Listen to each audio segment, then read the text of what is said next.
there is only one place to start. I mean, what can you tell us? Yeah, well, we cast our minds back to Friday morning when David Moyes was giving his press conference at Finch Farm.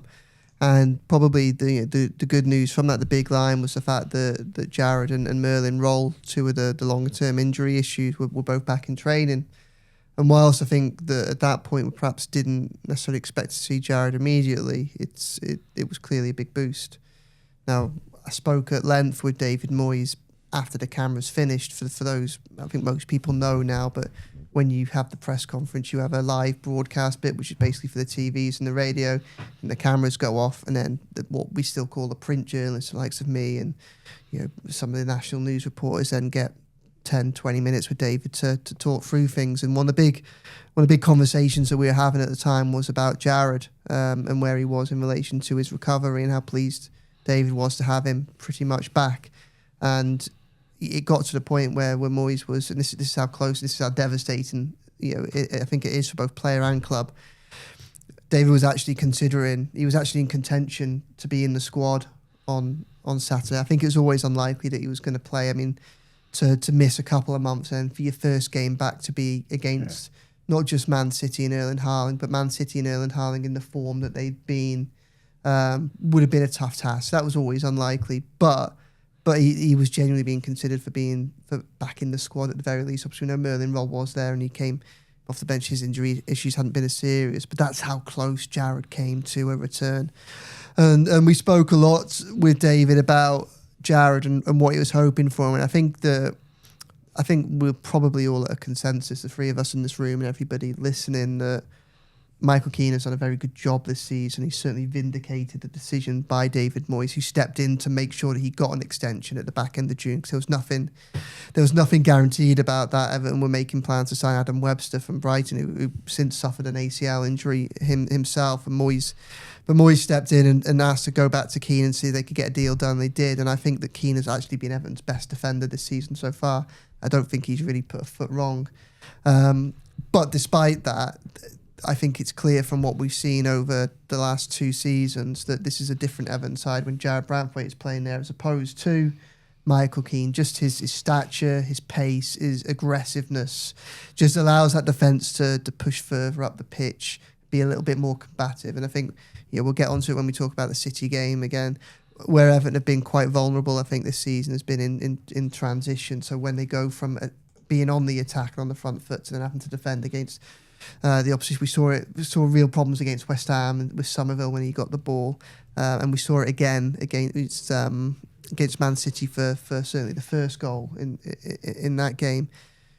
Branthwaite is someone that mitigates that a lot because of what he can do, and also I think he brings the best out of Tarkowski alongside him, and also I think he brings more out of Vitaly Mykolenko on the left side of him as well. And his presence, getting him back, was a big thing. Moyes built his summer plans around him. One of the lines I had from David that I was going to write in a piece for tomorrow is that the first deal that Moyes wanted to, he didn't want to sign anybody before he got Jarrad Branthwaite sorted. For the new contract, there were suitors after him. Big suitors that were after him. His signature was coveted, and Everton were very pleased with the business they got done in the summer, that they got him signed to a new long-term contract. Now, obviously, he suffered a hamstring injury in May, then same hamstring. I'm not sure if it was during or after the Roma game, but obviously played in the Roma game in pre-season, and that was the last we saw of him. It's the same hamstring now. Surgery tomorrow. We're not going to see him for a while now, and obviously devastated for the player, but also disappointed for Moyes and the club, because whilst I think Everton have had a very good start to the season, I think there are obvious limitations in what they can do. We keep seeing them.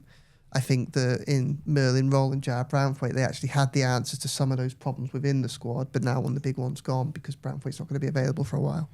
Just a lot of questions already coming in about how long he's going to be out for. So you've kind of touched upon it there, Joe. I guess Everton haven't confirmed anything. They haven't said they haven't confirmed anything, no. And he will undergo surgery tomorrow, and then there will be a structured rehabilitation program that will be put in place by the staff, and a lot of that will depend how he reacts to the surgery and things like that. But we're not going to see him for a while. I think that's fair to say, and I think sadly for him, whilst I don't think that, I think there's every chance we see him again this season, and in the new year. Like, I don't think it's necessarily. I don't think it has to be that bad. Obviously, it all depends on his recovery, but one of the things that he personally was aiming for, and I think had he had a fair season behind him, I think he would have had a good chance of getting into that England squad for the World Cup.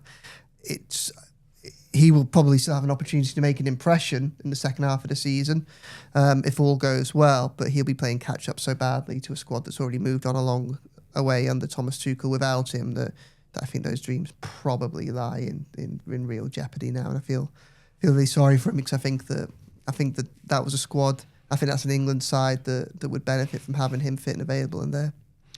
I mean, Chris, it has been a delicate situation, hasn't it? Obviously, as Joe mentioned, he's known about it for a while. I mean, since Saturday, obviously, and then it's come out this afternoon. Everton put out a statement, which you can read on the Liverpool Echo website, which reads, Everton Football Club can confirm Jarrad Branthwaite has experienced a complication in his recovery from a hamstring injury.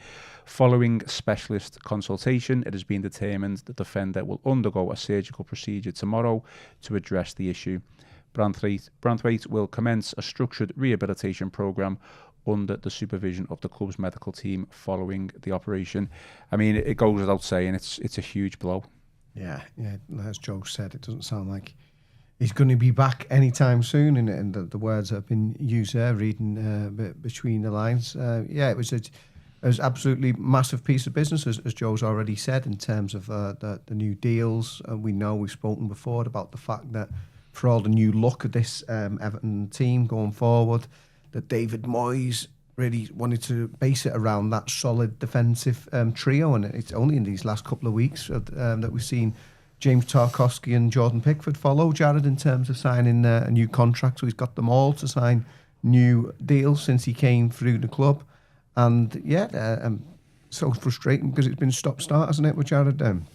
As we said, Joe and I saw him play in Accrington, Stanley and Blackburn, and then in those first couple of friendlies, but then he was left behind for the trip, the USA trip. Didn't go on that Premier League Summer Series. They got him back for the Roma friendly, first game in front of the fans, first senior match in front of the fans at the Hill Dickinson Stadium, and another setback.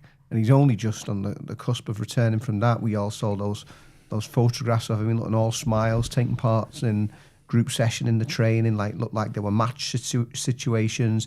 He was also on the tension ropes, as they were. I'm not sure what the official term is for those, with Kiernan Dewsbury Hall working with those as well. So he's stepping up his recovery. So it's awful timing, isn't it? That relapse now, and having to go under the knife in the hope that see longer term that it will that whatever this surgical procedure is, that will cure the heart of the matter, because it is concerning that it's reoccurring, as Joe said, the same hamstring. He's had a few like this now, and maybe it can be a frustration early in your career. I say when you grow, and he's 23 years of age now, but sort of maybe growing into your body, because he is such a big unit, such a strong player.